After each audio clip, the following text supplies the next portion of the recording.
મનીષભાઈ.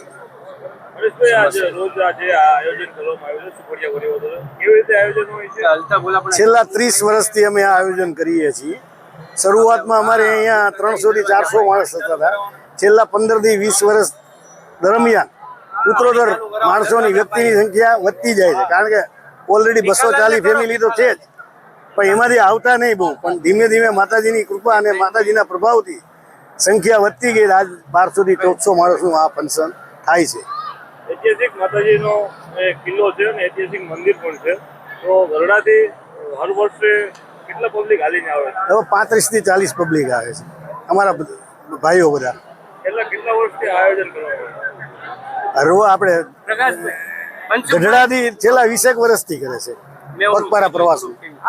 આજે ફેરી તો નંદરબાર થી બી આવ્યા છે 7 થી 8 જણા. પરિવાર દ્વારા કેટલા વર્ષોથી આયોજન કરવામાં આવે? 1996 થી 30 વર્ષ થયા એક્ઝેક્ટ. રાજેશભાઈ શેઠ.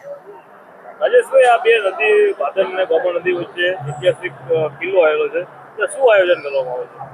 આ ભાદર અને ગોમાની વચ્ચે રાણાજી ગોહિલનો જે ગઢ છે એની અંદર અમારા કુળદેવી શ્રી રાજભવાની બિરાજમાન છે, અને દર વર્ષે અમે અહીંયા એક ધાર્મિક અનુષ્ઠાનનું આયોજન કરીએ છીએ. આ આયોજન કેવી રીતે હોય છે અને કેટલા દિવસ? આ આયોજન અમે 30 વર્ષથી કરી છીએ અને આ 30મો પાટોત્સવ છે. અને આ આયોજનની અંદર 2 દિવસનું આયોજન હોય છે. આગલે દિવસ સાંજે લોક ડાયરો હોય છે કે જેની અંદર નામી અનામી કલાકારો પધારે છે અને મનોરંજન કરાવી છે પરિવારને.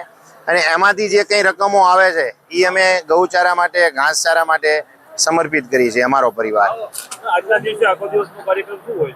આજના દિવસે માતાજીનો રાજોપચાર પૂજા કરવામાં આવે છે, માતાજીની યજ્ઞ દ્વારા બધી આહુતિઓ આપવામાં આવે છે અને દરેક પરિવાર સાથે ભોજન કરી છે એવું અમારું આયોજન હોય છે. આખા ગુજરાતના સુવર્યા પરિવાર આવે છે, તો ત્યાં પગપાળા પણ ચાલીને રથ લઈને આવે છે. કયા કયા ગામથી આવે છે? આમ તો અમારા પરિવારમાંથી ઘણીવાર એવું બને મહારાષ્ટ્ર સુધીના માણસો અહીંયા પધારે છે.